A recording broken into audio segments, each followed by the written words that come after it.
হিসাব, আমার ভাইয়ের প্রতিটা রক্তের হিসাব এই বাংলার মানুষ দেবে এবং বাংলাদেশের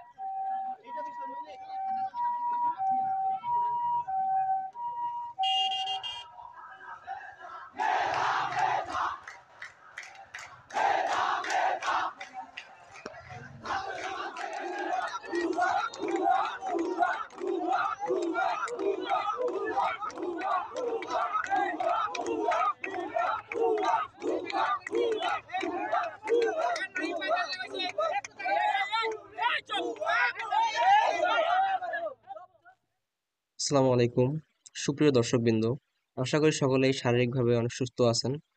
আমি আলহামদুলিল্লাহ ভালো আছি, তবে মানসিকভাবে হয়তো আমরা কেউ ভালো নেই। কারণটা আমরা জানি সবাই যে কোটা আন্দোলনরত শিক্ষার্থীদের উপর পুলিশের হামলা কোনোভাবেই আইনসম্মত ছিল না। এমনকি 15 জুলাই রংপুরে বেগম রোকেয়া বিশ্ববিদ্যালয়ের ইংরেজি বিভাগের শিক্ষার্থী আবু সাইদ ভাইকে গুলি করে শহীদ করা হয়েছে। এছাড়াও ঢাকা বিশ্ববিদ্যালয় সহ দেশের অন্যান্য বিশ্ববিদ্যালয় ক্যাম্পাসগুলোতে অন্যায়ভাবে শিক্ষার্থীদের উপর কিন্তু হামলা করা হয়েছে। আর এরও প্রতিবাদ স্বরূপ আমরা কিন্তু আহ, একটা মিছিল বা অবরোধ কর্মসূচি পালন করছি আমাদের রংপুর জেলার মিঠাপুকুর উপজেলায়। আমরা মূলত সঠিবাড়ি কলেজ থেকে মিঠাপুকুর উপজেলার দিকে আমরা মিছিল করছি এবং মিঠাপুকুর উপজেলার মূল কার্যক্রম আমরা করতে পারছি আর কি। তো আমাদের আর কি যখনই আমরা মিছিলটা শুরু করি, তো শুরুর দিক থেকে কিন্তু পুলিশ আমাদেরকে নজরদারিতে রাখছিল আর কি। দেখতে পাচ্ছেন এখানে একটা পুলিশের ভ্যান দাঁড় করানো আছে, তবে আমরা কিন্তু ভয় পাই নাই। আমরা কিন্তু পুলিশকেও ভুয়া ভুয়া স্লোগান দিছি, শুনতে থাকুন।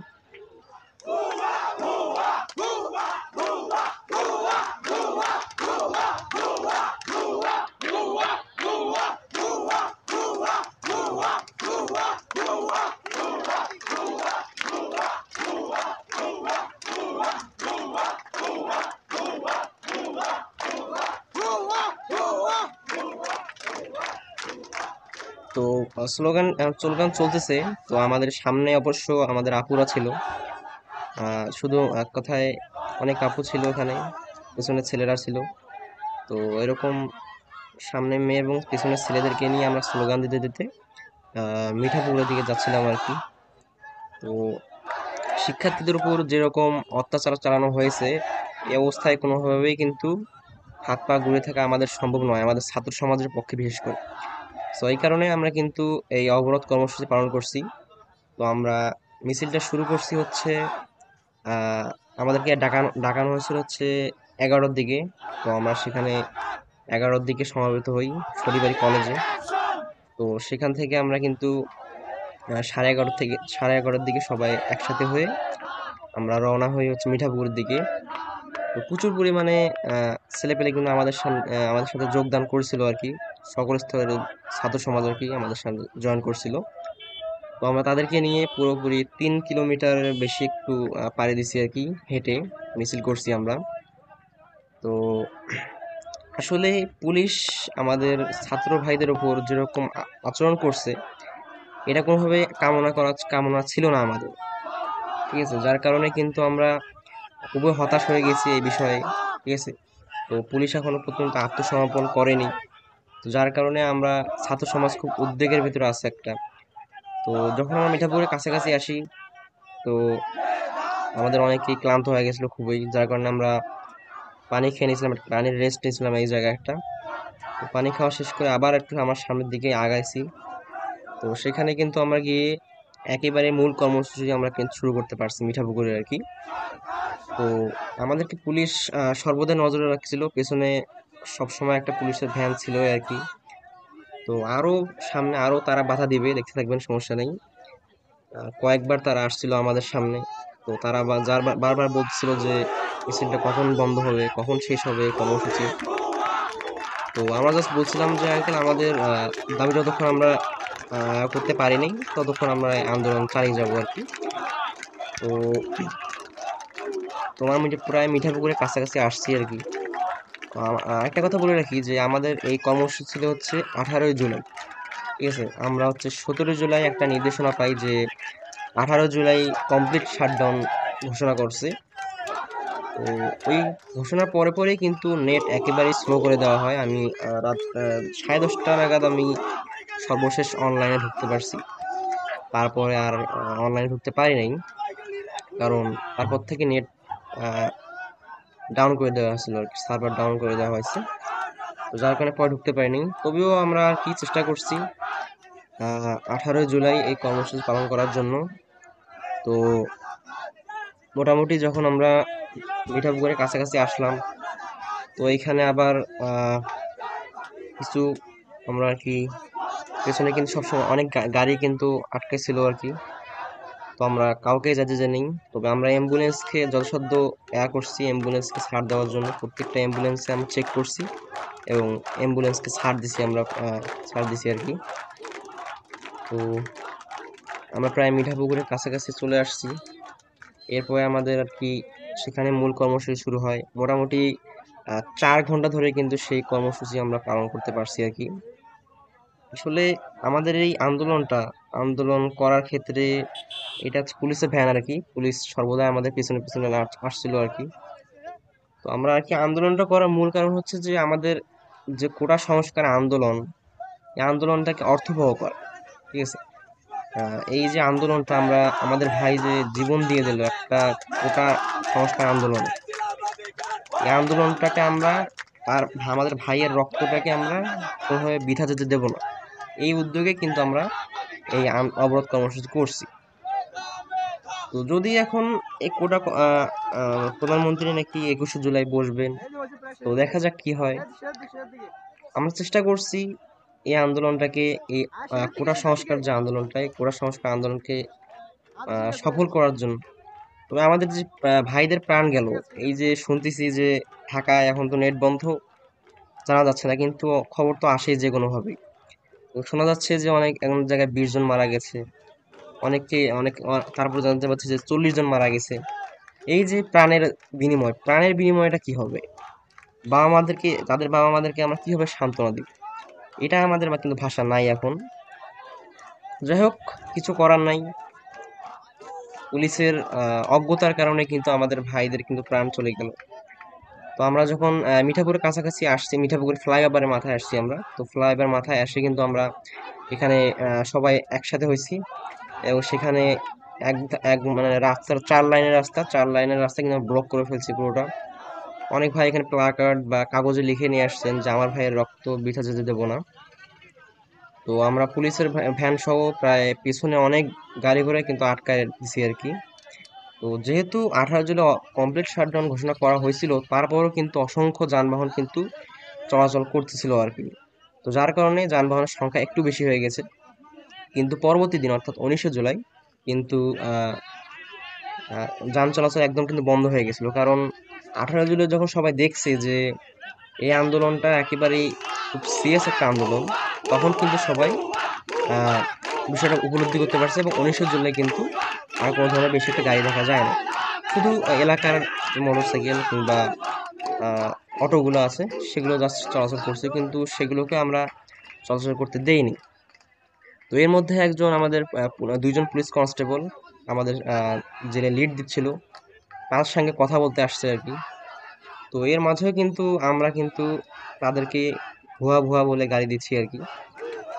দিব না কেন ভাই, দিব না কেন? আমাদের একটা কথা হচ্ছে যে কি, একজন বিশ্ববিদ্যালয়ের শিক্ষার্থী তার সাহসিকতা দেখাতেই পারে, তাকে এই জন্য একবার সামনাসামনি একবারে ক্রস ফায়ার মানে গুলি করবেন, এটা কোনো হইতে পারে না কিন্তু।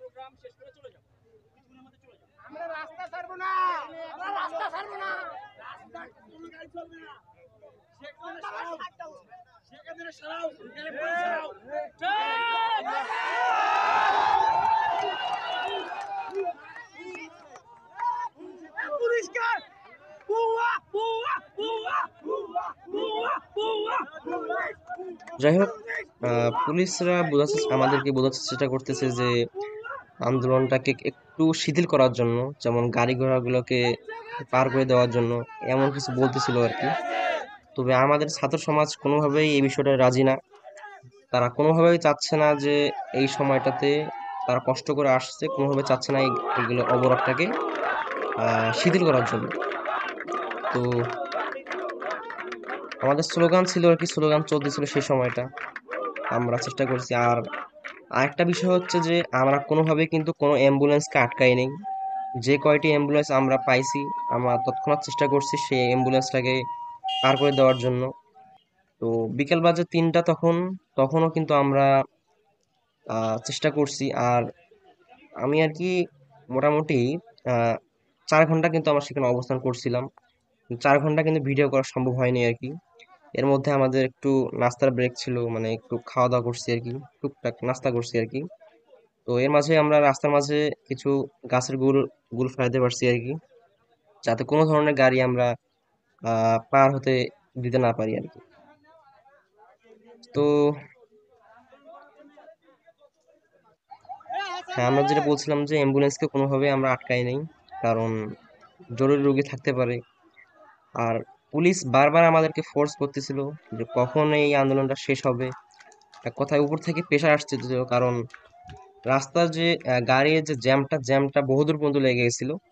এইদিকে আমি যদি বোঝাতে চাই যে আমার এই যে বিল্ডিংটা দেখতে পাচ্ছেন, এর পেছনের দিকে এই যে এটা হচ্ছে ফ্লাইওভারটা।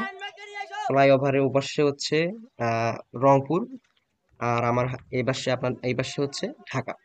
এই পাশে মোটামুটি নাকি রংপুর পর্যন্ত জ্যাম লেগে গেছিল, যার কারণে উপর থেকে বারবার চাপ আসতেছিল। এখানে একজন আমি মিঠাপুকুর থানার ওসি আর কি এসে হচ্ছে আমাদের যিনি লিড দিচ্ছিল তার সাথে কথা বলতেছে, চেষ্টা করতেছেন, এবং চেষ্টা করতেছিলেন যত তাড়াতাড়ি সম্ভব এই মিছিলটাকে করার জন্য আর কি, ভেঙে দেওয়ার জন্য। তবে যেহেতু সর্বস্তরের ছাত্র সমাজ জায়গা ছিল, তো কোনোভাবে এই আহ, ছাত্র সমাজকে ভেঙে দেওয়া কিন্তু সম্ভব ছিল না তার পক্ষে। তো আমরা কিন্তু তাকে হ্যান্ড মাইক চেষ্টা করছিলাম হ্যান্ড মাইক দিতে, কিন্তু তিনি কোনোভাবে হ্যান্ড মাইক নিতে রাজি না। তিনি জাস্ট আমাদের লিডারের সাথে কথা বলবেন। তো তারপরে ইনি বলতেছেন যে একটু ছায়া এসো, ছায়া কথা বলবো। তো আমরা তার পিছে পিছে যাই আর কি। তবে আমাদের কথা হচ্ছে, তার কথা শুনে কোনো লাভ নেই। অনেকে বলতেছে তিনি আমাদের সমর্থনে আছেন কিংবা ছিলেন, কিন্তু উনি যদি যখন সরকারের আন্ডারে কাজ করবে, আবার তখন আবার আহ, তার আন্ডারে চলে যাবে। যার কারণে আমার তার কোনো কথা কোনোভাবেই মানে শুনতে রাজি না আর কি। তো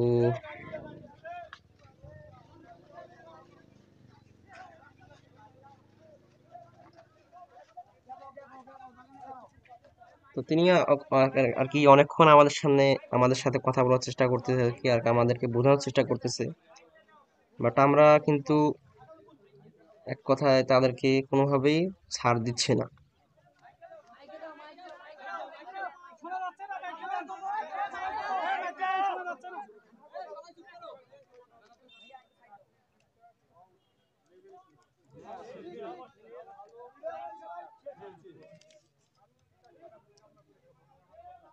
যাই হোক, কথাগুলো হয়তো বা তেমন শোনা যাচ্ছে না, কারণ তিনি কোনো হ্যান্ড মাইক ব্যবহার করেননি আর কি।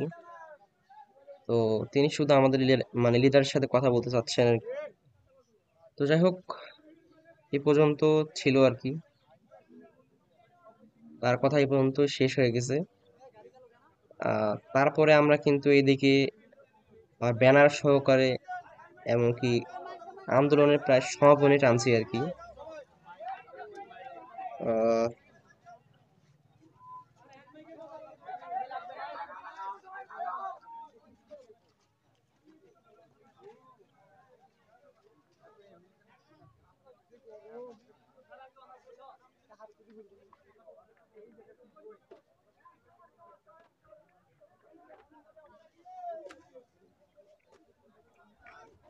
তো এখন আবার পুলিশ চলে যাওয়ার পরে আমরা তারপর আবার হচ্ছে রাস্তায় নামছি আর কি। আর সেদিন 18 জুলাই রোদ এতটাই প্রখর ছিল যে কিছুক্ষণ থাকলেই আর কি মাথাটা পুরাই মানে ঘুরে ওঠে আর কি এক কথায়। তবুও কিন্তু আমরা ছাড়ি নাই। আমরা ছেলে পেলেদেরকে নিয়ে, আমাদের ভাই ব্রাদারকে নিয়ে আমরা সেই জায়গায় অবস্থান করছি। তো সে জায়গায় আমরা অবস্থান করাকালীন পুলিশ কয়েকবার আসছিল, চেষ্টা করতেছিল আমাদেরকে আহ, এই করার জন্য, সিধু করার জন্য আন্দোলনটা, কিন্তু তারা পারে নাই। আশা করি পারবেও না। যদি আমাদের আন্দোলন চলবে, তা কখনোই আমাদেরকে আটকাতে পারবে না। এখানে অনেক ভাই হচ্ছে প্লাকার্ড বা কাগজ নিয়ে আসছিল এই জায়গায়, ঠিক আছে। কোটা বাতিলের যে একটা মানে কোটার যে একটা বাজে অবস্থা বাংলাদেশে হয়ে গেছে সেটা কিন্তু আমরা আগে উপলব্ধি করতে পারছি। শুধু এটা না, আমাদের আর কি অনেক বাংলা ছায়াছবিতে কিন্তু এরকম আর কি এই কোটা সম্পর্কিত কিন্তু অনেক দেওয়া হয়েছে, মানে অনেক কিন্তু আহ কথা বলা হয় মাঝে মধ্যে। আবার 2018 সালে কিন্তু এরকম একটা মানে ছিল, সিচুয়েশন ছিল এরকম কোটা বিরোধী আর কি। তবে এই আমি মনে করি যে 2024-এ এসে এই আন্দোলনটা আরো প্রখর হয়ে গেছে। কারণ আমাদের অনেক ভাই অনেক মানে শহীদ হয়ে গেছেন। আমাদের বোনদের উপর মানে টর্চার করা হয়েছে, তাদেরকে তাদের আহ রক্ত ঝরানো হয়েছে। অনেক ভাই তাদের অঙ্গহানি হয়েছে, তাদের আহ এরকম অনেক ঘটনা ঘটে গেছে আর কি এই সময়টুকুর মধ্যে। জাস্ট 1লা জুলাই থেকে শুরু করে কিন্তু এই ঝামেলাগুলো শুরু হয়েছে বিশেষভাবে। আমরা কিন্তু সবসময় সেজন্য আরো সরকার প্রধান যে কথাগুলো বলছে যে মুক্তিযোদ্ধার ছেলেপেলেরা মেধাবী হয়, রাজাকারের ছেলেপেলেরা হয় না, এমন একটা কিছু কথা বলছিল আর কি। তো তখন থেকে আমরা তুমি কি আমি কি রাজাকার রাজাকার এই ধরনের কিছু স্লোগান দিচ্ছিলাম আর কি। তো যেটা বলতেছিলাম যে অ্যাম্বুলেন্সকে আমরা কোনোভাবে আটকাই নাই। অ্যাম্বুলেন্স দেখা মাত্র তাদেরকে চেক করেই আমরা তাদেরকে ছেড়ে দিছি। ঠিক আছে, এর মধ্যে হচ্ছে একটা ডেলিভারি রোগী ছিল, আর একজন ছিল স্ট্রোকের রোগী হয়তো বা। এই দুটো আমি দেখতে পাইছি, আর বাকিগুলো দেখতে পাইনি আর কি।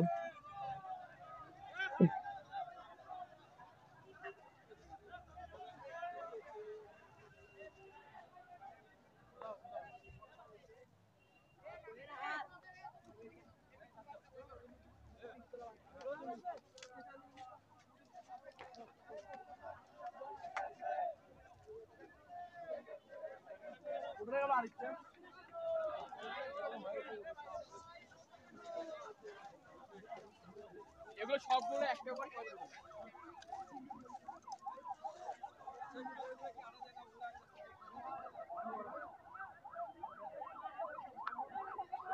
এটা আর কি অ্যাম্বুলেন্স ছিল, অ্যাম্বুলেন্সকে আমার পার করে দিছে আর কি।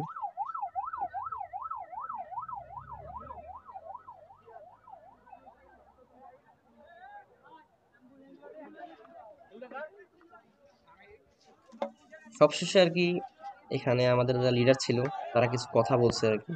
হিসাব, আমার ভাইয়ের প্রতিটা রক্তের হিসাব এই বাংলার মানুষ নেবে। এবং বাংলাদেশের ছাত্রলীগ পুলিশ লীগ যারাই আছে, যারা আমার ভাইয়ের হত্যাকারী, তাদের বিচার না হওয়া পর্যন্ত আমরা আমরা সাধারণ জনগণ, সাধারণ স্টুডেন্ট, আমরা রাজপথ ছাড়বো না। আমার ভাইয়ের রক্ত আমরা বৃথা যেতে দেব না। আমার ভাইয়ের রক্তের প্রতিটা বিন্দুর হিসাব দিতে হবে পুলিশকে। আমাদের মাঝে অনেক সিনিয়র আছে। তো প্রায় যখন 3:30টার কাছাকাছি বেজে যায় তখন আমরা আবার ফ্লাইওভার দিকে একটু যাই, সেখানে গিয়ে আরেকবার মিছিল করি। এবং এর মাঝে কিন্তু একবার ছাত্রলীগের কোনো একজন দুইজন আসছিল আর কি। তো তারা এসে আমাদের সাথে আবার খারাপ ব্যবহার করার কারণে তাদেরকে কোনোভাবেই আর কি ছাড় দেওয়া হয়নি। তাদেরকে আমরা মানে যে মোটর সাইকেল পার হওয়া যায় একটা ব্যবস্থা ছিল, তাদেরকে সেটা সুযোগ দেওয়া হয়নি। তাদেরকে কিন্তু বিতাড়িত করে দিছি আর কি। এই ফ্লাইওভার নিচে আসলাম।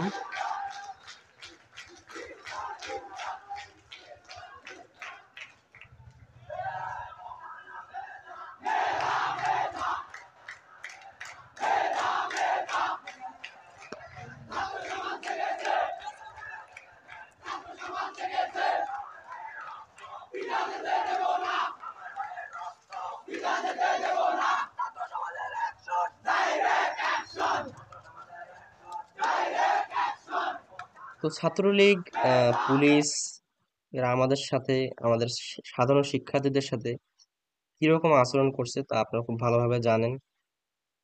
তো যাই হোক, এই প্রতিবাদ স্বরূপ আমরা এই মিছিলটা করছি, অবরোধ অবরোধ কর্মসূচি পালন করছি। জানি না এটা আমাদের কতটুকু কাজে দিবে আমাদের কোটা সংস্কার আন্দোলনের জন্য, তবে আমি চেষ্টা করে গেছি। আশা করি আপনারা একটু উৎসাহিত হবেন এই ভিডিও দেখে। আপনাদেরকে বলবো আপনারা যে যেখান থেকে পারেন আপনাদের সাধারণ ছাত্রদেরকে নিয়ে এই কোটা বিরোধী আন্দোলনে একমত হবেন। যেহেতু বিষয়টা শুধু আর কি আমাদের মধ্যে নাই, এখন পুরো দেশব্যাপী এই আন্দোলন অত্যাচার কিন্তু শুরু হয়েছিল আর কি। ভালো থাকবেন সবাই। আর আমাদের শহীদ ভাইদের জন্য অবশ্যই দোয়া করবেন, আল্লাহ যেন তাদেরকে জান্নাতবাসী করেন। আসসালামু আলাইকুম রহমতুল্লাহ।